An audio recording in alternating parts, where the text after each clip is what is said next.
नमस्कार, आप देख रहे हैं प्रदेश का सबसे भरोसेमंद news channel India news Rajasthan और आपके साथ मैं हूं सीमा चौधरी। हमारी खास पेशकश प्राइम टाइम डिबेट में आप सभी का स्वागत है। आज हम बात करेंगे केंद्र सरकार की बजट को लेकर के। वित्त मंत्री निर्मला सीतारमण ने संसद में मोदी सरकार के तीसरे कार्यकाल का पहला बजट जो है वो पेश कर दिया है। अब यहाँ पर जिसमें किसान से लेकर के युवा और महिलाओं पर फोकस भी रखा गया है। अब इधर देखा जाए तो रोजगार से लेकर के एग्रीकल्चर तक बजट की 9 प्राथमिकताएं हैं। साथ ही बजट में अलग अलग सेक्टरों के लिए भी कई घोषणाएं जो हैं वो की गई है। वहीं सरकार ने कई चीजों पर कस्टम ड्यूटी घटाई है और इनमें प्रमुख तौर पर कैंसर की दवाइयों को शुल्क मुक्त कर दिया गया है। इसके साथ ही आपको बता दें कि वित्त मंत्री निर्मला सीतारमण ने अपने बजट भाषण की शुरुआत करते हुए कहा कि प्रधानमंत्री मोदी के नेतृत्व में लगातार तीसरी बार देश में बीजेपी सरकार अपना इतिहास बनाने जा रही है। देश की जनता ने सरकार पर भरोसा दिखाया है। वैश्विक हालातों का महंगाई पर असर पड़ा है, लेकिन भारत में महंगाई नियंत्रण में है। ये 4% के दायरे में है। भारतीय अर्थव्यवस्था लगातार चमक रही है। पूरे बजट में इस पर जो पूर्ण बजट है वो इस पर केंद्रित है। हमारा कृषि क्षेत्र में उत्पादन बढ़ाने पर जोर है। विकसित भारत के लिए ये पहली प्राथमिकता है। वही वित्त मंत्री ने सरकार की 9 प्राथमिकताओं को गिनाया। इसमें एग्रीकल्चर है, शहरी विकास शामिल है, रोजगार, स्किल डेवलपमेंट, कृषि रिसर्च, ऊर्जा सुरक्षा, इनोवेशन, रिसर्च ग्रोथ, अगली पीढ़ी में सुधार शामिल है। अब अपने बजट भाषण के दौरान निर्मला सीतारमण ने युवाओं के लिए बड़ा ऐलान किया। उन्होंने 1 करोड़ युवाओं को खुशखबरी दी है। बजट 2024 में निर्मला सीतारमण ने कहा कि देश के टॉप कंपनियों में युवाओं को ट्रेनिंग दी जाएगी, जिसके लिए हर महीने इन युवाओं को 5,000 रुपए मासिक भत्ता दिया जाएगा। ये मासिक भत्ता पीएम इंटर्नशिप योजना के तहत 12 महीने के लिए होगा और 12 महीने तक इन कंपनियों में इंटर्नशिप कर सकते हैं। हालांकि टॉप कंपनियों को अगले 5 साल में 1 करोड़ युवाओं को ट्रेनिंग देनी होगी। साथ ही बजट 2024 में टैक्स स्लैब में बड़ा बदलाव हुआ है। 15 लाख सालाना इनकम पर 20% का टैक्सेशन होगा। हालांकि इसमें ज्यादा इनकम होने पर 30% का टैक्स लागू होगा। इसके अलावा सरकार ने स्टेट डिडक्शन का भी बढ़ा दिया है। अब वहीं डिडक्शन में 50,000 सालाना से बढ़ा करके 75,000 रुपए किया गया। इधर वित्त मंत्री निर्मला सीतारमण ने बड़ा ऐलान करते हुए कहा कि कैंसर की दवाएं सस्ती होंगी। मोबाइल रिचार्ज, चार्जर, अन्य उपकरणों पर बीसीडी 15% घटाई गई है। इसके अलावा सरकार ने सोना, चांदी और कस्टम ड्यूटी भी कम करके 6% कर दिया है। सोना चांदी की कीमत कम हो जाएगी और इसके अलावा लेदर और फुटवेयर पर कस्टम ड्यूटी घटाई गई है। दूसरी ओर टेलीकॉम उपकरण के महंगे होंगे। इन पर लगने वाली कस्टम ड्यूटी को 15% कर दिया गया है।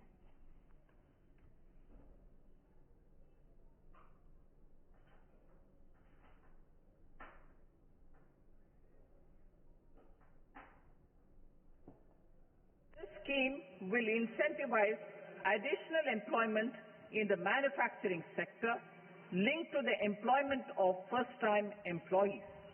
An incentive will be provided at specified scale directly both to the employee and the employer with respect to the EPFO contribution in the first 4 years of employment.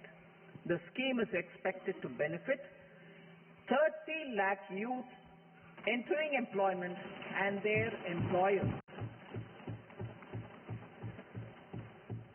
This will provide relief to about 4 crore salaried individuals and pensioners.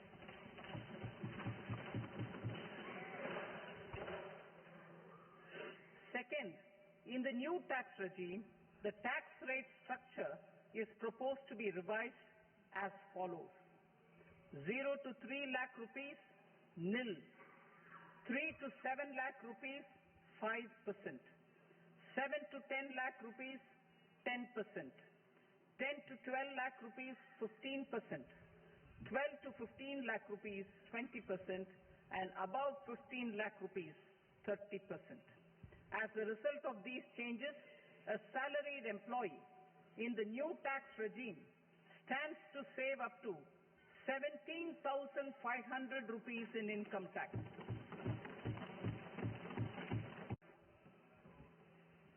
Measures for promotion of manufacturing and services. In turn, और चलिए अब इसी विषय पर करेंगे चर्चा, और चर्चा में हमारे साथ एक प्रमुख पैनल, प्रतिष्ठा यादव नेता कांग्रेस हमारे साथ हैं, कृष्णा कुमार जानू नेता बीजेपी हमारे साथ हैं। आप दोनों का बहुत स्वागत है इंडिया न्यूज राजस्थान पर।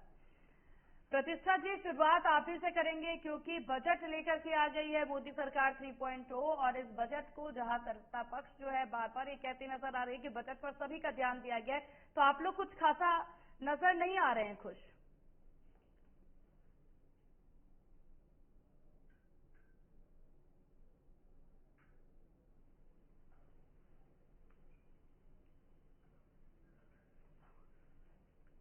प्रतिष्ठा जी, आप खुद को अनम्यूट करें, आप म्यूट हैं। जी, मैं कहती कि इस बजट के अंदर नया कहने के लिए कुछ नहीं है, सभी को निराशा इस बजट से मिला है। आप इस बात की पुष्टि शेयर बाजार ने तुरंत कर दी, क्योंकि सबसे ज्यादा अगर हम बुद्धिजीवी मानते हैं तो जो शेयर मार्केट के अंदर काम करते हैं वो सब चीजों को बहुत बेहतर तरीके से समझते हैं। और ये शेयर बाजार का इतना एकदम धड़ाम से गिरना इस बात की तरफ इंगित करता है कि बजट में कुछ भी नहीं था जिससे इस देश की ग्रोथ हो।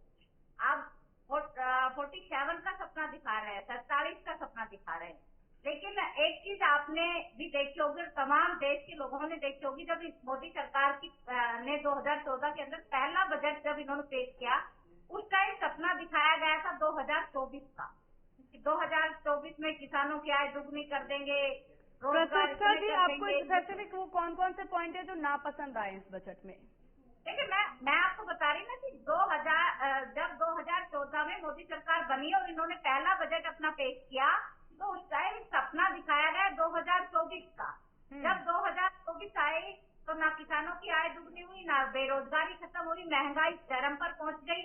अब ये सपना दिखा रहे, आज की बात नहीं कर रहे, अब सपना दिखा रहे 47 का। 2047 के अंदर हम देश को लेके जाएंगे, इस तरह से रोजगार का ग्राफ बढ़ा देंगे, इस तरह से ये काम करेंगे।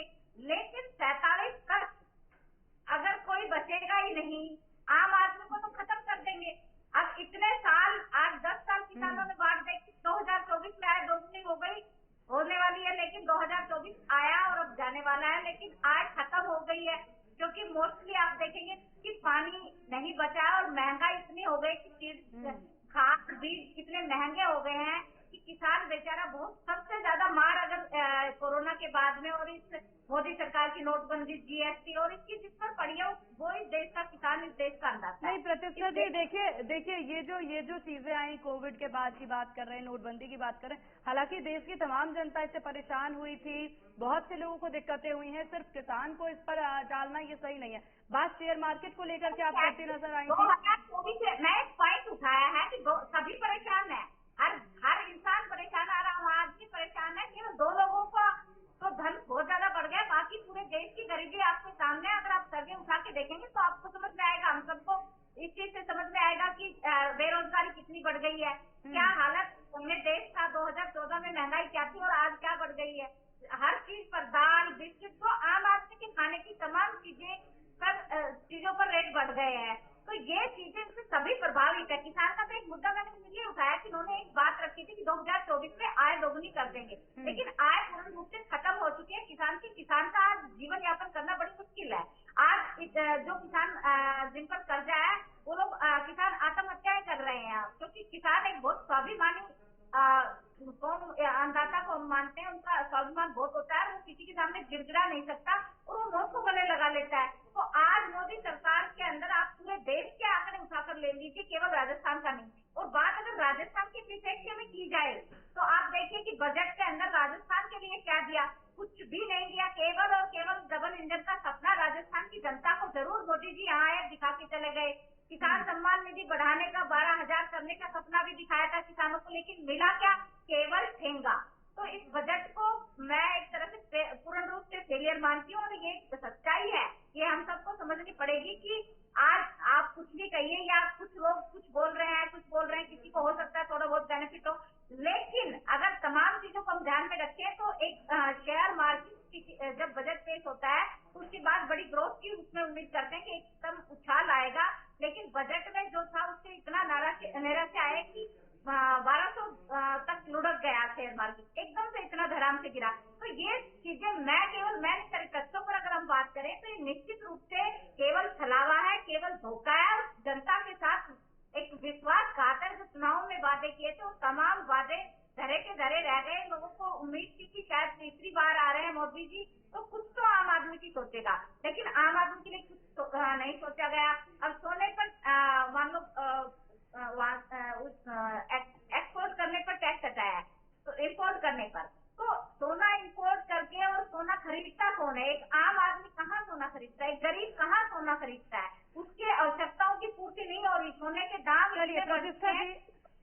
ठीक है, तो सोच सकते जहाँ रोटी कपड़ा और मकान और शिक्षा और चिकित्सा इंसान का प्रथम प्रायोरिटी होता है। आप देखिए शिक्षा के लिए क्या था, जब सीतारमण जी ने पढ़ा तो उसमें शिक्षा, चिकित्सा और डिफेंस के लिए कुछ नहीं था। प्रतिष्ठा जी एक मिनट, आप अपना पॉइंट ऑफ व्यू इस पर बताइए। चलिए ठीक है, आप सुनिए, इस पर आप अपना पॉइंट ऑफ व्यू बताइए। सबसे पहले किसानों से बात शुरू करते हैं। किसानों को लेकर के जो इस बजट में जो चीजें कही गई हैं, एग्रीकल्चर सेक्टर के लिए 1.52 लाख करोड़ का जो अलॉट किया गया है। इसके अलावा देखा जाए तो प्रोडक्टिविटी और स्थिरता पर भी फोकस करने की बात सरकार के द्वारा कही गई है। एग्रीकल्चर रिसर्च के लिए भी फंडिंग की बात की गई है। ज्यादा उपज वाली 109 फसल की वेराइटी भी लाई जाएगी, ये भी कही गई है। इसमें जलवायु के प्रति लचीलापन किस्म का वो भी जारी किया जाएगा। 2 साल में 1 करोड़ किसानों को नेचुरल फार्मिंग से भी जोड़ने की बात कही गई है। इसके अलावा और भी बहुत कुछ है। तो क्या आप इन सारी चीजों को किसानों से जोड़कर नहीं देखती हैं, या विपक्ष ने सिर्फ ठान लिया है कि बस इस पॉइंट पे मुझे फोकस करना है? देखिए, रिसर्च करना बिल्कुल चाहिए, बहुत अच्छी बात है, लेकिन रिसर्च होंगे उसमें टाइम लगता है।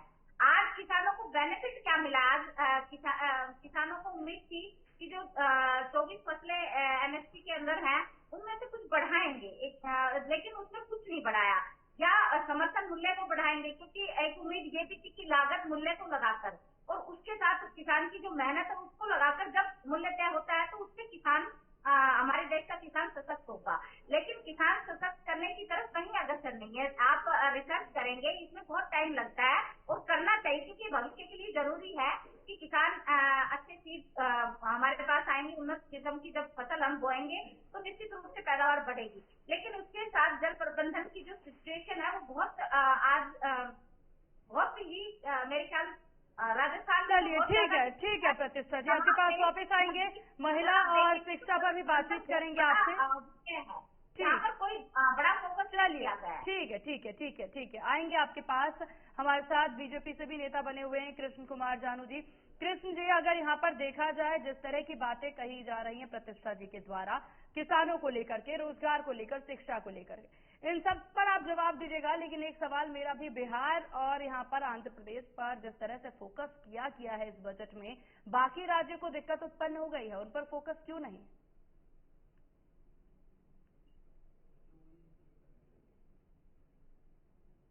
आवाज नहीं आ रही कृष्ण जी की? मिलेगी आपको आवाज।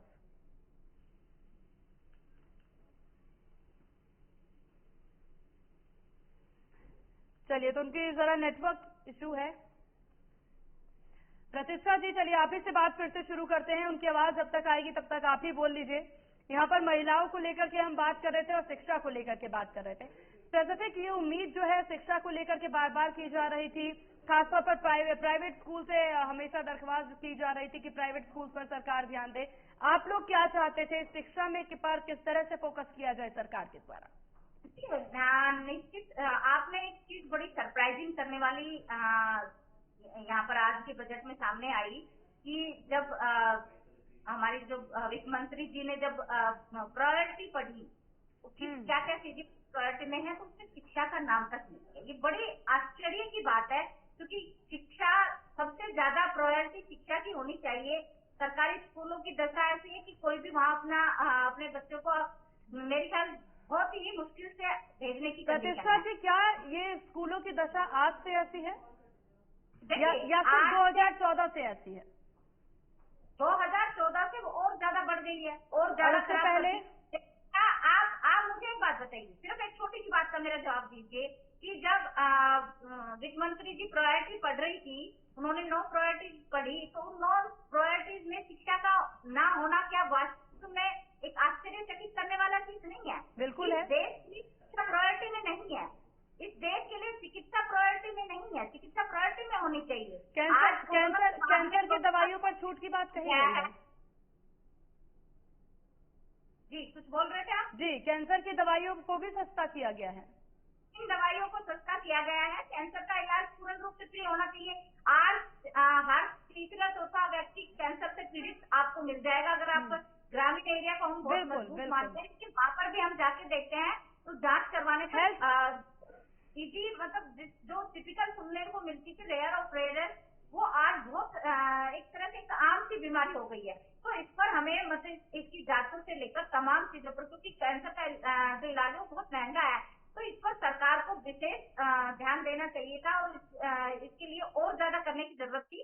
3 दवाएं सस्ती की वो तो ठीक बात है, अच्छी बात है, शुरुआत की है, लेकिन इसको बढ़ाने की बहुत ज्यादा जरूरत है, क्योंकि केवल 3 दवा सस्ती करने से कोई ज्यादा बेनिफिट नहीं होगा जब तक आप जांच के का जो सिस्टम है और तमाम दवाएं इसकी आप इसके अंदर नहीं लेके आते। सरकार का जो हमारा जो सिस्टम है उसमें मतलब हम मुझे लगता है कि जैसे गहलोत सरकार ने जब 25 लाख तक का इलाज ट्रीटमेंट फ्री दिया था, उस तरह से हमें कैंसर के लिए तो विशेष तौर पर कुछ ऐसा बनाना चाहिए पैकेज, क्योंकि एक आम आदमी के लिए बहुत मुश्किल क्या कहूँ मैं, ये ख्याल से नामुमकिन सा ही है कैंसर का ट्रीटमेंट लेना। वो छोटा मोटा अपना लेके और काम चला लेता है, लेकिन हकीकत में इस चीज से लड़ा जा सकता है। कोई ऐसा नहीं कि सिर्फ आप लड़ नहीं सकते, लेकिन इसके लड़ने के लिए बहुत मजबूत इरादों की जरूरत है और वो सरकार को पेश करना पड़ेगा, क्योंकि इस देश के अंदर जो आबादी है उसका एक बड़ा हिस्सा गरीब और मिडिल क्लास से आता है। मिडिल क्लास की हालत जब से मोदी सरकार आई है खस्ता से खस्ता हाल होते चली गई, किसी से छुपी हुई नहीं है। आज मिडिल क्लास सिर्फ और सिर्फ ये देख लीजिए कि सबसे ज्यादा जो जूझ रहा है, क्योंकि वो ना तो अप की तरफ जा पा रहा है और ना डाउन की तरफ। आज जो मिडिल क्लास था वो गरीबी की तरफ ज्यादा बढ़ रहा है और अपनी जो एक मिडिल क्लास वाली जो छवि है उसको बनाए रखना उसके लिए अपने आप में बहुत बड़ा चैलेंज हो चुका है। ये बजट मतलब आप देखिए सिर्फ 3-4 राज्यों को दे दिया गया सारा, तो ये कहीं ना कहीं सरकार बचाओ बजट भी ज्यादा नजर आया, क्योंकि जहां पर इनको ये खतरा है कि भाई नीतीश जी संतुष्ट नहीं है उनको दे दो, जो सेटिस्फाई नहीं है उनको दे दो, खाली सरकार बची रहे, सरकार चलती रहे। इसके अलावा आप देखिए राजस्थान के अंदर भी जब चुनाव के राजस्थान के और लोकसभा के चुनाव के अंदर भी प्रधानमंत्री जी खुद आते हैं, गृह मंत्री जी आते हैं, बड़े बड़े वादे करके जाते हैं, लेकिन बजट के अंदर राजस्थान का कहीं नाम तक नहीं सुनाई देता। ये बहुत ही मतलब आश्चर्यचकित का, क्योंकि हमें भी उम्मीद थी कि डबल इंजन की सरकार लोगों ने बनाई है, डबल इंजन कर रहे थे, तो शायद हमें कुछ मिले, कुछ देश राजस्थान के जो आम आदमी है उसका कुछ भला हो, लेकिन कहीं पर कुछ नजर ऐसा आया नहीं। दूसरी बात, चिकित्सा भी उसकी चरमराई हुई, शिक्षा चरमराई हुई, किसान के लिए कुछ नहीं है। महिलाओं के लिए भी बजट उन्होंने जरूर रखा है कि ये कुछ बजट की घोषणा उन्होंने की है कि ये की जाएगी, लेकिन उसको किस तरह से की जाएगी, किन किन चीजों में महिलाओं को के लिए बेस्ट करने के लिए वो बजट लेके आए, वो कुछ भी उन्होंने खुलकर नहीं रखा। तो ये तमाम चीजें गोल मोल तरीके से पेश की गई है कि देखिए जब कोई भी काम हमारा करने का विजन होता है तो हमारा स्पष्टीकरण भी उतना ही निश्चित होता है कि इस काम पर हम इतना पैसा खर्च करेंगे। आप केवल एक लेकिन प्रतिष्ठा जी आपने हालांकि यहाँ जो बात कही कि राजस्थान को पर्टिकुलर कुछ नहीं मिला, लेकिन डायरेक्टली भले ही ना मिले लेकिन इनडायरेक्टली राजस्थान को जो चीजें मिली हैं उस पर अगर ध्यान दिया जाए कि सोलर, मिनरल और डायमंड इंडस्ट्री पर जिस तरह की यहाँ पर बात कही गई है उसको लेकर के बजट में जो प्रावधान दिए गए उससे इनडायरेक्टली जरूर राजस्थान को फायदा पहुंचता नजर आएगा। आप इस पर आपकी क्या राय? आप ये पूरे देश का बजट था, ये केवल एक उसका नहीं था, तो थोड़ा बहुत जो भी ऊपर नीचे किया है उसका थोड़ा बहुत बेनिफिट हो सकता है, सबको भी मिलेगा, सभी स्टेट को मिलेगा, लेकिन राजस्थान को डबल इंजन का क्या बेनिफिट मिला? आप ये चीज आप देखिए, क्योंकि राजस्थान के अंदर बहुत सारी ऐसी समस्याएं थी जो कहीं ना कहीं डबल इंजन की सरकार से हल हो सकती थी। आप जल प्रबंधन को ही लेकर ले लीजिए, क्योंकि इन्होंने ERCP की अगर बात करते हैं तो उसके अंदर भी आप अभी तक ये पटल पर भी नहीं रख पाए और ना ही राजस्थान की जनता को ये बता पाए कि कितनी वेंडेबिलिटी पर इनका फैसला हुआ है, कितना जल आएगा, क्या समझौता है, उसका कुछ नहीं रख पाए। केवल और केवल एक झांसा ज्यादा नजर आता है तमाम चीजें। तो तो जनता तक पहुंचाने के लिए आपको सारी चीजें क्लियर करनी पड़ेगी कि इतना ये चीजें राजस्थान को मिलेगी। और भी हमें जो ये यमुना का जल लेके आने देखिए, जलापूर्ति प्रतिष्ठा जी, जलापूर्ति की बात अगर बजट में की गई है और शहरी जलापूर्ति की बात की गई है तो उसमें राजस्थान के भी 4 से 5 शहर शामिल हैं। आपको शायद पता है कि नहीं पता, यमुना का जल लिफ्ट करके गुजरात ले जाया जा रहा है, राजस्थान बीच में रह रहा है। चलिए ठीक है प्रतिष्ठा जी, 22 मिनट आपने बोला है, शायद कांग्रेस ठीक है, आपके पास आएंगे, आपके पास आएंगे। आज सरकार बीजेपी की है, ठीक है, आएंगे आपके पास, आएंगे, आपकी प्रतिक्रिया भी लेंगे। नेता बीजेपी हमारे साथ बने हुए हैं कृष्ण कुमार जानू जी। कृष्ण कुमार जी, जिस तरह से लगातार आप प्रतिष्ठा जी को सुन रहे हैं, वो नाखुश हैं इस बजट से, और सबसे बड़ी बात जो इस वक्त कही जा रही है, बाकी राज्यों के मुकाबले बिहार और आंध्र प्रदेश पर आप लोगों ने ज्यादा ध्यान दिया है और सत्ता बचाने का ये बजट है। देखो, जो हमारे साथ हम उनके साथ, ये परंपरा तो इस देश में सदैव से चलती आई है। ये बजट सर्वस्पर्शी और विकासोन्मुख बजट है। हर तरफ विकास की बयार बहे, इस बात की इस बजट में सर्वस्पर्शी कोशिश है। राजस्थान को क्या नहीं मिला? राजस्थान को पिछले 10-11 साल से बहुत कुछ मिल रहा है। राजस्थान अकेले की अगर तुलना की जाए तो राजस्थान में जो हमारे साथ, हम उसके साथ का क्या तात्पर्य है? देखो, सीधे तौर पर जब गठबंधन की सरकार होती है तो उसका साथ देना, साथ रखना, साथ लेना लोकतंत्र की ये सच्चाई है। और इस सच्चाई पर विपक्ष जो टिप्पणी कर रहा है, उस टिप्पणी को मैं सच्चाई के शब्दों में बयान कर रहा हूं। मान रहे हैं आप उनकी बात? मतलब सीमा जी, कोई इस विषय पर और सवाल? जी नहीं, आप आगे बोलिए। जी सीमा जी, कुल मिलाकर इस सारे बजट के बारे में उन्होंने, प्रतिष्ठा जी ने कहा कि 2014 में हमने किसान से ये वायदे किए थे और उन वायदों के कारण जो है वो पूरे नहीं हुए। अगर पूरे नहीं होते तो हम ये 11वां बजट पेश कर रहे हैं लगातार। और लोकतंत्र में जनता एक एक बजट का एक एक बिंदु विश्लेषण करती है। कांग्रेस को खामी नजर आ सकती है, जनता को नहीं आ रही, इसीलिए जनादेश हमारे पास है और उनकी बातें जनता को मंजूर नहीं है, इसलिए वो विपक्ष में है। राजस्थान में अभी 6 महीने पहले उन्होंने जिस प्रकार का अंतिम 6 महीने में बजट की घोषणाओं का पिटारा खोला था, वो बजट अलोकेट नहीं हुआ था, घोषणाएं खोली थी। जनता को घोषणाओं में खोखलापन नजर आया और वो सत्ता से बाहर कर दिए गए। हम राजस्थान की भी सत्ता में आए और दिल्ली की सत्ता भी हमें तीसरी बार लगातार मिली है। कांग्रेस खामियां निकालती रहे, कांग्रेस ने बहुत सारे प्रोजेक्ट बनाए होंगे, जनता को डिलीवर नहीं किया। आज मैं आपको एक तथ्यात्मक रिपोर्ट बताता हूं। 2014 के बाद महिला क्षेत्र में, अगर महिलाओं के उन्नयन के क्षेत्र में बजट की बात करें तो 2014 से 2025 आते आते 218% बजट की अभिवृद्धि हुई है। अब प्रतिष्ठा जी फिर भी उसमें कमी निकालती हैं, तो ये प्रतिष्ठा जी को शोभा देता है। कुल मिलाकर के हमारे 14 से लेकर के सारे विषयों पर अवलोकन करें तो 14 के बाद देश कितने शहरों में मेट्रो चलता था 2014 में, आज कितने शहरों में मेट्रो चल रहा है? 7 एम्स थे 2014 में जब मोदी जी सत्ता में आए, तो आज 23 एम्स देश में काम कर रहे हैं और 325 के लगभग मेडिकल कॉलेज थे 2014 में देश में, आज 700 के लगभग मेडिकल कॉलेज देश में काम कर रहे हैं। 70 हवाई अड्डे थे, आज 150 के करीब 150 से अधिक हवाई अड्डे वर्किंग सर्विसेज में काम कर रहे हैं। कृष्ण कुमार जी, की दृष्टि से कौन सा ऐसा सेक्टर है जिसमें? ठीक है कृष्ण कुमार जी, रिपोर्ट बाद में पेश करिएगा। बजट को लेकर के हम बात करते हैं क्योंकि 22 मिनट यहाँ पर प्रतिष्ठा जी ने अपनी बात रखी है। उन्होंने शिक्षा का जिक्र किया। उन्होंने कहा कि जब बात प्राथमिकताएं गिनाती नजर आ रही थी वित्त मंत्री, तो उस प्राथमिकताओं में शिक्षा का जिक्र क्यों नहीं? देखो, शिक्षा के क्षेत्र में पीएम श्री विद्यालय 10,080 विद्यालयों को 5,942.21 करोड़ रुपए एलोकेट किए गए हैं। अब फिर भी उनको दिखाई नहीं देता, या जो मुद्दे दिखते हैं उन पर उनको जनता को घुमाना ही है, इसीलिए जनता उनको पिछले लगातार 3 चुनाव से घुमा रही है। वो जनता के सामने सच्चाई नहीं, भ्रम पैदा करने वाली परिस्थिति खड़ी कर रहे हैं। ठीक है, एक उम्मीद विपक्षी बार बार करते नजर आ रही थी शिक्षा को लेकर के। प्राइवेट स्कूल्स का जिक्र कर लिया जाए तो उनका कहना था कि अच्छी शिक्षा के लिए वहां पर जो फीस होते हैं या फिर उसमें कुछ राहत दिलाने का काम अगर इस बजट में किया जाता तो काफी संतुष्टि की बात होती। इंफ्रास्ट्रक्चर पर की बात जो है बार बार विपक्ष करते नजर आ रहे हैं, इन सब का जिक्र क्यों नहीं है, ये एक सवाल। देखो, आर्थिक स्थिरता की जो स्थिति है, इस बजट ने लगातार देश की आर्थिक स्थिरता की स्थिति बनाए रखी है और इस बजट में कांग्रेस खामी ढूंढ सकती है, लेकिन जनता को कन्विंस करे ऐसी कोई खामी सीधे तौर पर नजर नहीं आती है।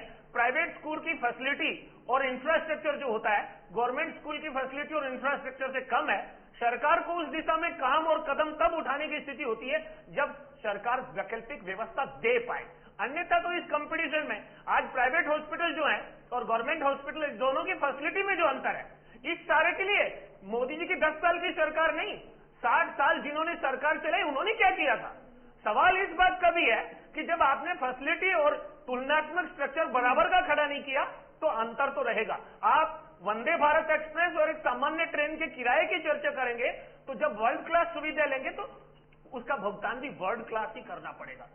सरकार ने बहुत कुछ इन 11 सालों में किया है।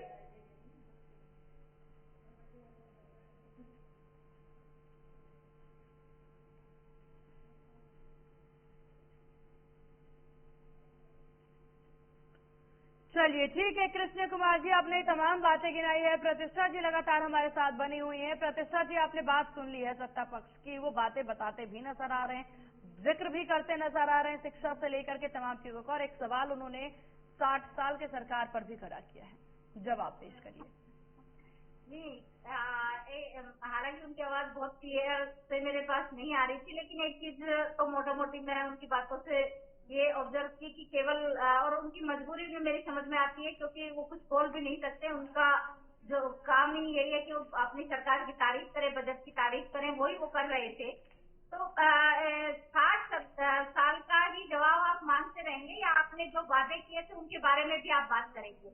आप देखिए, युवाओं के लिए नौकरियों की बात कर रहे हैं कि नौकरियों के लिए कुछ रखा है इन्होंने, लेकिन ये वादा तो 2014 में भी 2 करोड़ नौकरियां प्रतिवर्ष का किया था, जिसके हिसाब से आज नौकरियां कितनी होनी चाहिए थी। आपने बेरोजगारी बढ़ाकर कहां से कहां कर दी। तो ये केवल क्या वाकई में युवाओं के साथ छलावा नहीं है। और आज भी जब बोल ही रहे हैं, जब करके दिखाएंगे तब आप देखना, क्योंकि इनकी कथनी और करने में बड़ा फर्क है। आपने देखा और हमने भी देखा कि सीतारमण जी भी तीसरी बार मोदी सरकार को सत्ता में लाने के लिए जनता का धन्यवाद ज्ञापित कर रही थी, लेकिन क्या ये वाकई में 240 सीटों की उम्मीद से ही चुनाव इन्होंने लड़ा था? 400 पार का नारा देने वाले 240, जो कि एक बहुमत के आंकड़े से भी काफी नीचे रह गया, उसके दम पर सरकार नहीं बनी है। बैसाखियों के सारे सरकार बनी है, आप घटक दलों के साथ में मिलकर सरकार चला रहे हैं। जनता ने आपको स्वीकार नहीं किया, 240 का मतलब आपको स्वीकार नहीं किया गया है, लेकिन आप का जो घमंड है वो कम होने का नाम नहीं ले रहे। जो सलावा आपने 2014 में किया था, एक सबज बाग दिखाने का, एक युवाओं को सपना दिखाने का, किसानों को सपना दिखाने का, महिलाओं को सपना दिखाने का, उनके लिए 2024 तक ये कर दिया जाएगा, ये कर दिया जाएगा, 2 करोड़ नौकरियां दे दी जाएगी, महंगाई में राहत हो जाएगा, गैस सिलेंडर 450 का था। अगर हम 2014 के वायदों को पूरा नहीं करते तो 19 में आते क्या? 19 के वायदे पूरे नहीं करते तो क्या 23 में बहुमत में आते हैं? पहुंचता है, कोई बोलने वाला नहीं, कोई पूछने वाला नहीं है। पेट्रोल डीजल 70 और डीजल 55 का जब बिकता था तो ये लोग कहते थे बहुत हुई महंगाई की मार, अब की बार मोदी सरकार। आज देखिए कि कितना मतलब जो खाने की छोटी छोटी चीजें उन पर भी जीएसटी लगाकर आप बिस्किट के पैकेट को, चीजों को छोड़िए, एक बिस्किट के पैकेट में से भी जो 12 बिस्किट आते थे तो 10 ही आने लग गए और रेट बढ़ गया वो 11। तो इतनी स्मार्टली जो इन चीजों को कम करके आम आदमी पर जो भार डाला गया है इस 10 साल में, इसका आप जब आप सत्ता में है तो आप 10 साल का हिसाब दीजिए। आप 2047 का विजन तो पेश कर रहे हैं, लेकिन आप इसका रीजन भी दीजिए कि 2024 तक जो आप करने वाले थे, जो विजन आपने 2014 में पेश किया था, वो विजन कहाँ खो गया? क्या केवल वो विजन अंबानी और अडानी के लिए था? केवल अपने जो उद्योगपति मित्रों के लिए था वो विजन कि आपकी आय कई गुना बढ़ा देंगे, आपको पूरे विश्व में इसके अंदर आप प्रतिष्ठा जी, छोटे व्यापारियों पर ध्यान देने की बात भी इस बजट में कही गई। खुद प्रधानमंत्री नरेंद्र मोदी आते हैं और उन्होंने भी कहा कि छोटे व्यापारियों पर फोकस है ये बजट, छोटे व्यापारियों को आगे बढ़ाने की बात की। दूसरी बात अगर यहाँ पर देखा जाए तो कहीं ना कहीं बीजेपी सरकार में जो यहाँ पर बिजनेस रीस्टार्ट करने की, बिजनेस स्टार्टअप करने की जो बात कही गई है उस पर भी फोकस किया जाता है। ये सब भी रोजगार की श्रेणी में नहीं आते क्या? नहीं, आप देखिए ना 2014 के अंदर भी तो किया था ना, इनकी कथनी और करनी बहुत बड़ा। 2014 से ही तो इन्होंने स्टार्टअप की बात शुरू की और स्टार्टअप पे काम करना शुरू किया। प्रतिष्ठा जी, 10 साल का सारा रोजगार तो आपने 2 लोगों के पास पहुंचा दिया। देश का 90% धन तो 2 लोगों के पास है, बाकी 10% से पूरा देश अपना गुजारा कर रहा है। तो ये चीजें, इन चीजों का भी तो हिसाब देना पड़ेगा ना कि आपका 10 साल का प्रतिष्ठा जी का उद्बोधन ही सुनना है हमें या मुझे भी जवाब? ठीक है प्रतिष्ठा जी, एक मिनट। ठीक है, बोलिए कृष्णा कुमार जी। देखो सीमा जी, सीधे तौर पर प्रतिष्ठा जी कुछ भी कहें, जब 2014 में हमने स्टार्टअप योजना लेकर आए थे उसका पंजीयन 2000 तक पहुंचा था और आज 2024 आते आते 31,000 से अधिक स्टार्टअप योजनाएं पंजीबद्ध होकर के मैदान में काम कर रही हैं। हमने पिछले बजट तक 10 लाख रुपया जो मुद्रा लोन देने की बात थी उसे 20 लाख किया है। ऐसा कोई सेक्टर नहीं है जिसके लिए चिंता नहीं की गई। और प्रतिष्ठा जी इतना पूछ लीजिए कि अगर हम तीसरी बार लगातार सरकार बना रहे हैं तो आपके प्रपोजल जनता स्वीकार क्यों नहीं कर रही? अगर लोकतंत्र में जनता को हम पे भरोसा है और आपके घोषणा पत्र पर भरोसा नहीं है, अभी इस बजट पर तंज कसते हुए पूर्व वित्त मंत्री पी चिदम्बरम ने जिन आलेखों का उल्लेख किया है और जिन विषयों को कांग्रेस के घोषणा पत्र के पृष्ठ संख्या 11 और 30 में समाहित पी चिदम्बरम ने ट्वीट करके बताया, क्या हमने उनको एज इट इज अडॉप्ट नहीं किया? अच्छी बात है, देश के लिए हम कांग्रेस की हो किसी की भी हो स्वीकार करेंगे, देश को आगे लेकर जाएंगे। कांग्रेस को केवल मोदी जी की आलोचना करनी है, विषय और तथ्य पर नहीं करनी है। और कांग्रेस की इस भावना को देश की जनता समझ रही है, इसलिए कभी 40-42 होते हैं, कभी 52-53 होते हैं और अब 99 तक पहुंचे। कांग्रेस के लिए अभी दिल्ली दूर है, आलोचना कितनी भी करते रहो। ठीक है, हेल्थ सेक्टर पर अगर ध्यान दिया जाए, काफी उम्मीद हेल्थ सेक्टर को लेकर के की जा रही थी इस बजट में। कैंसर की दवाइयों को हालांकि उसको सस्ता किया गया है, उसके दामों में कमी की गई है। और क्या कुछ है इस बजट में स्वास्थ्य को लेकर के? देखिए सीमा जी, हेल्थ सेक्टर की दृष्टि से देश में जिस गति से मेडिकल कॉलेज का इंफ्रास्ट्रक्चर बढ़ा है और जिस प्रकार के बड़े सेंटर्स के मेडिकल कॉलेज और हॉस्पिटल पर जनता का दबाव था, उसे कम करने के लिए कृष्णा कुमार जी, आप इस बात से नकार नहीं सकते कि बहुत से हॉस्पिटल ऐसे हैं जहां डॉक्टरों की इतनी कमी है, बेड की कमी है, हॉस्पिटल बनकर के तैयार हो गया है लेकिन उसमें कर्मचारी नहीं है, उसमें स्टाफ नहीं है। इस पर भी तो नजर डालेंगे ना आप लोग? देखो, निश्चित रूप से जिस प्रकार की एलोकेशन इस समय देश में सबको चिकित्सा मिले, सबको स्वास्थ्य मिले, इस दिशा में प्रयास जो है वो इस बजट में आपको दिखाई दे रहे हैं। पर कांग्रेस उस पर चर्चा और देखने की बजाय केवल खामियों को देख रही है, अच्छाई की चर्चा नहीं, अवगुण पर बहस करना चाह रही है। और यह स्वाभाविक है, विपक्ष का काम आईना दिखाना होता है, विपक्ष अपना काम शायद कर रही है। विपक्ष से अब वाहवाही की उम्मीद तो नहीं कर सकते हैं, लेकिन सबसे बड़ी बात जो मुद्दे विपक्ष के द्वारा उठाए जा रहे हैं, सत्ता पक्ष जो काम कर रहा है उसे जनता लगातार स्वीकार कर रही है। नहीं, देखिए एक चीज यहाँ पर हमें बजट को लेकर के समझना होगा। शिक्षा को लेकर के काफी ज्यादा उम्मीद की गई थी, जैसा कि पहले भी मैंने जिक्र किया इस बात का। उसके बाद स्वास्थ्य सेक्टर पर भी खासा उम्मीदें की जा रही थी जनता से कि उस पर भी असर डाला जाएगा, उस पर भी ध्यान केंद्रित किया जाएगा। कहीं ना कहीं डायरेक्टली जो जनता है वो कोशिश कर रही थी कि उनको डायरेक्ट फेवर मिले, खासतौर पर मिडिल क्लास को लेकर के, और जो नहीं मिला है और इसी विषय को विपक्ष बार बार यहाँ पर आप बुनते नजर आ रहे हैं। दूसरी चीज यहाँ पर जिस तरह से बिहार और आंध्र प्रदेश को लेकर के, हालांकि आप ये खुल के बात कहते नजर आ रहे हैं कि गठबंधन की सरकार है तो उनको फायदा देना है, लेकिन बिहार और आंध्र प्रदेश पर जितना फोकस किया गया, अन्य राज्यों को और खासतौर पर राजस्थान, आप राजस्थान की बात करिए, राजस्थान को कौन सा सीधा फायदा डबल इंजन सरकार का मिलता नजर आया? देखिए, पीएम सूर्य घर योजना के अंतर्गत राजस्थान में जो महंगी बिजली और बिजली के अभाव में हम लगातार संघर्ष करते रहे हैं, फायदे की इस योजना के स्टार्टअप के साथ ही चलिए अपनी बात पूरी करिए आप। 300 यूनिट प्रति घर फ्री बिजली सप्लाई का जो सपना है, 1 करोड़ परिवारों को ये लाभ मिलने वाला है और उसमें बड़ी संख्या में सूर्य देवता की कृपा राजस्थान पर है। सर्वाधिक लाभ ही राजस्थान को मिलने वाला है। और भी चीजें आप गिनाएंगे? जी सीमा जी, बहुत सारे विषय हैं। कोयला के क्षेत्र में जिस प्रकार का हमने काम किया है, अगर आप ध्यान करेंगे तो कोयले में 11.65% उत्पादन को बढ़ाया है, जिसकी कमी के कारण ऊर्जा क्षेत्र संसाधनों से जूझ रहा था, उसको हमने ठीक करने का काम किया है। पहले जहां 893.19 मिलियन टन कोयला होता था, अब 997.26 मिलियन टन कोयला पैदा होने लगा है। आर्थिक स्थिति के विषय में अगर हम बात करें तो बहुत सारे रेलवे के सुधार की दृष्टि से 5.2% बजट अधिक अलोकेट किया गया है। विमानन के क्षेत्र में 15% बजट अधिक अलोकेट किया गया है। पर्यटन के क्षेत्र में आमूलचूल परिवर्तन करते हुए, जिस प्रकार मालदीव ने हमसे, पर्यटन वाले देश मालदीव ने हमसे आंखें तरेरी थी, तो हमने लक्षद्वीप को उसका विकल्प खड़ा किया है और पर्यटन के क्षेत्र में 92 लाख विदेशी पर्यटकों के साथ 43.5% की वृद्धि हुई है। ये इस बात का इंडिकेशन है कि सरकार जो काम कर रही है उसे दुनिया स्वीकार कर रही है। हमारे विपक्ष की बात तो जनता हमारे देश की नहीं सुन रही है, उसे 100 का आंकड़ा प्राप्त नहीं हो रहा है। अब देखो, विपक्ष का विलाप पराजय के कारण है और वो जारी रहेगा तीसरी हार के बाद भी। लेकिन सरकार को जो करना चाहिए, उस दृष्टि से हम 2014 में दुनिया की 10वीं सबसे बड़ी अर्थव्यवस्थाओं में 10वें नंबर पर थे और हम 2024 आते आते 5वीं सबसे बड़ी अर्थव्यवस्था बने और ये मोदी सरकार का तीसरा कार्यकाल खत्म होते होते हम दुनिया की तीसरी सबसे बड़ी अर्थव्यवस्था बनेंगे। देखिए कृष्ण कुमार जी, जानकारों का जनता हमें स्वीकार नहीं कर रही, जानकारों का कुछ इस तरह से भी मानना है कि अर्थव्यवस्था में हम आगे बढ़ते जरूर नजर आ रहे हैं, लेकिन अगर यहाँ समुचित ग्राउंड जीरो पर रिपोर्ट देखी जाए तो आम जनता महंगाई से त्रस्त है, लोग बहुत ज्यादा परेशान हैं। उस पर किस तरह से सरकार के द्वारा राहत दी जाएगी?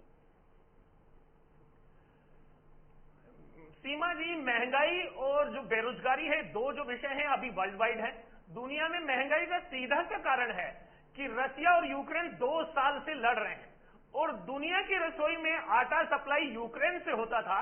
जब सप्लाई बंद है तो महंगाई लाजमी है, मांग और पूर्ति के नियम के हिसाब से बढ़नी है। और जो ईंधन की आपूर्ति है, खाड़ी देशों में साल भर हो गया है इस स्ट्रगल को, जो खाड़ी देशों में संघर्ष चल रहा है आपस में, इजराइल के साथ उनका चल रहा है, उसका असर भी डीजल और पेट्रोल की महंगाई पर पड़ रहा है और उसके कारण बाकी चीजों पर उसका साइड इफेक्ट आ रहा है। भारत ने तो लक्ष्य बना लिया है, महंगाई की बात 1-1.5 साल या 2 साल की नहीं है, बनने का 2-3 साल की बात नहीं है। महंगाई काफी पहले से देखने को मिल रही है। ऐसा नहीं है कि यूक्रेन युद्ध के बाद से ही महंगाई बढ़ी है। आपके सरकार में कई बार स्थितियां ऐसी उत्पन्न हुई हैं कि लोग परेशान हुए हैं महंगाई से। 2014 से निश्चित रूप से सीमा जी, महंगाई पूरा ग्लोबल समस्या है और उस समस्या का समाधान कोई एक अकेला देश नहीं निकाल सकता।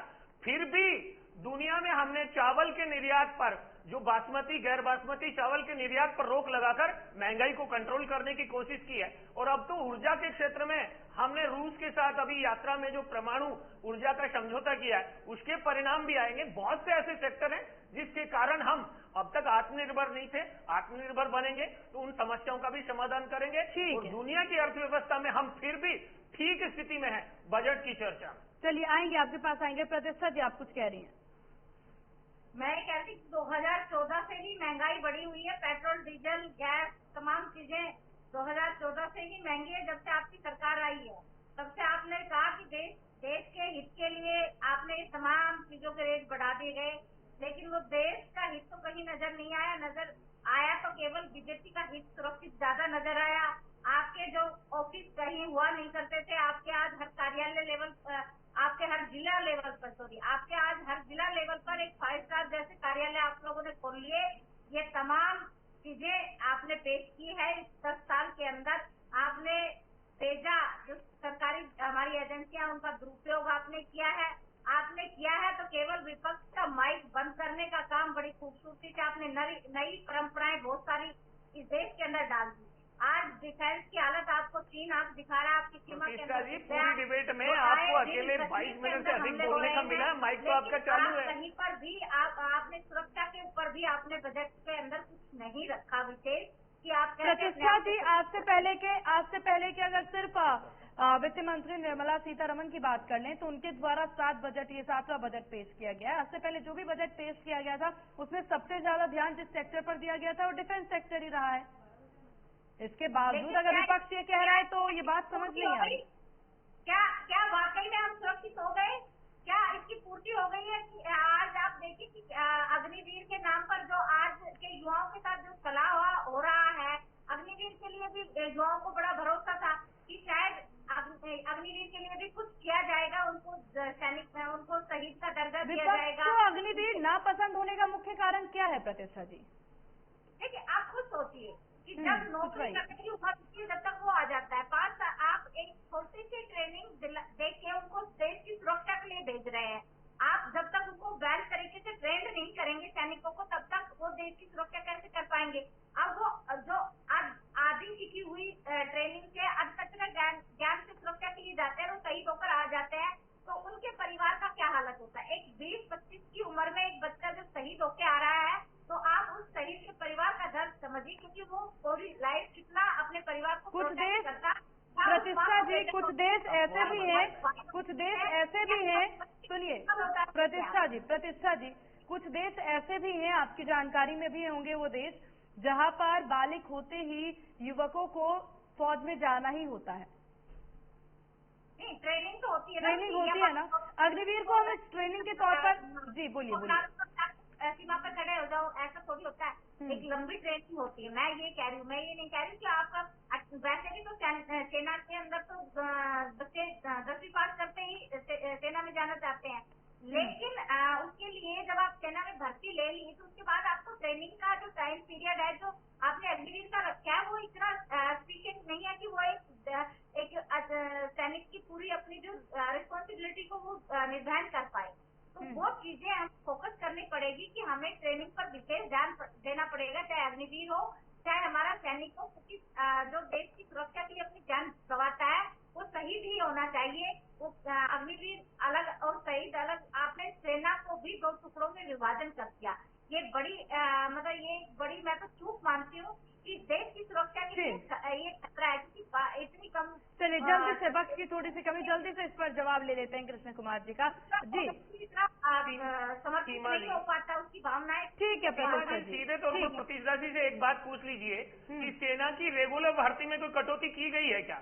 दुनिया के बहुत से विकसित देश हैं जहाँ सैनिक शिक्षा अनिवार्य है। नहीं, भारत जो विकासोन्मुख देश है, नहीं, 140 करोड़ की आबादी। कंसर्न को शायद नहीं, उनका कंसर्न यहाँ पर ये है, यानी विपक्ष का कंसर्न यहाँ पर ये है कि जो अग्निवीर में आप फौजियों को भेजते हैं, अग्निवीर के लिए ट्रेन किया जाता है, आधी ट्रेनिंग लेकर के आप सीधा बॉर्डर पर क्यों भेज रहे हैं उन्हें? वो इतने तैयार नहीं होते। सेना के इंटरनल मामलों में कांग्रेस क्यों दखल करना चाहती है? क्या? नहीं, ये तय करना सेना का काम है या प्रतिष्ठा जी का या कांग्रेस का? नहीं, ये तो सरकार ने तय किया है ना, ये सेना ने तय किया है। अगर सेना अपने जवान के बारे में, यानी सीधा आरोप लगाया जा रहा है सेना अपने जवान के बारे में संजीदगी से नहीं सोच रही है। हर चीज की किसी चीज की रिस्पॉन्सिबिलिटी लेना सीखो। सेना किसी भी विषय पर कोई निर्णय करती है, सेना की इंटरनल जो अनुशासन है उसमें राजनीतिक दखल की कोशिश कांग्रेस क्यों करना चाहती है? और सेना की जो रेगुलर भर्ती होती थी उससे कितनी 4 गुना भर्ती हो रही है। 75% ट्रेनिंग करके मुख्य धारा में आ रहे हैं, एक प्रकार से इंटर्नशिप का अमाउंट लेकर आ रहे हैं और सारी सुविधाएं, सारा सम्मान उनको मिल रहा है। और समाज में जितने प्रकार के लोग आ रहे हैं उतने प्रकार की जो बाकी भर्तियां उनमें उनको उतने प्रकार का आरक्षण दिया जा रहा है। बताया जाता है विपक्षियों के द्वारा कि देश की सिक्योरिटी से खिलवाड़ हो रहा है। नहीं, विपक्ष कुछ भी बताएगा, सेना को ऐसा लगता है क्या? विपक्ष कुछ भी बोलेगा हम स्वीकार करेंगे क्या? और सेना के विषय को राजनीति का विषय बनाकर, सेना पर आरोप लगाकर, अग्निवीरों को बिना ट्रेनिंग के मैदान में भेजने का आरोप लगाकर कांग्रेस क्या सिद्ध करना चाहती है? क्या हमारे देश की सेना संजीदगी के साथ उसूल और नियमों का पालन नहीं करती है? प्रतिष्ठा जी, सेना पर केवल सवाल के लिए सवाल खड़ा करना कांग्रेस की आदत बन गई। चलिए ठीक है, तो एकदम वार प्रतिवार का सिलसिला देखने को मिला। आप दोनों का बहुत शुक्रिया इंडिया न्यूज राजस्थान को अपना कीमती वक्त देने के लिए और प्राइम टाइम डिबेट में शामिल होने के लिए। तो बजट को लेकर कर रहे थे हम बात, हालांकि कई सारे मुद्दे यहां उठते नजर आए। विपक्ष अभी भी हमलावर है, खासतौर पर शिक्षा के मुद्दे को लेकर के, जो कि प्राथमिकताओं में शिक्षा को नहीं गिनाया गया। किसानों को लेकर के और बाकी कई सारी ऐसी मांग है जो विपक्ष बार बार करता नजर आ रहा है। सबसे बड़ी बात, बिहार और आंध्र प्रदेश को मिली खास पेशकश में अब यहाँ पर काफी ज्यादा नाराजगी विपक्षियों में देखने को मिल रही है। फिलहाल इस खास पेशकश में बस इतना ही। बने रहिए इंडिया न्यूज के साथ। नमस्कार।